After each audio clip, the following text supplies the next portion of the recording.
Hi friends, చూడండి మనం wire ఒక పైన ఒక మూడేమో ఉండే లోపల పడకుండా ఉండాలని దానికి ఏ విధంగా లోపల పోకుండా ఉంటుందో చూపిస్తాను మీకు.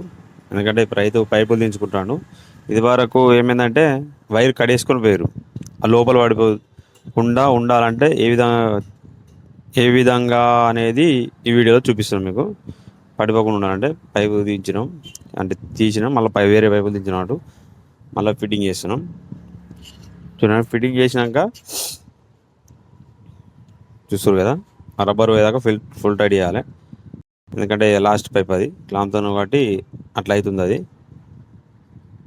చూడండి, ఇప్పుడు దాని మీద పెట్టుకొని టేప్ వేస్తున్నాం. ఫస్ట్ కింద లాస్ట్ పైప్ కాబట్టి ఈ పైపు మీద ఒకటి వేసుకోవాలి. ఇట్లా పైన పెట్టడం వల్ల మోటార్ మనసులో కూడా వేడి పడది.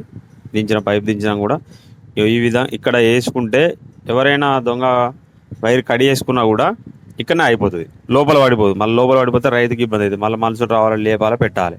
అందుకనే ఇక్కడ కూడా వైర్కు టేప్ వేయాలి. మెకానిక్లు గమనించవలసిందిగా కోరుచున్నాం. ఎందుకంటే ఇక్కడ వేస్తే వైర్ కడి వేసుకున్నా కూడా ఇక్కడనే అయిపోతుంది.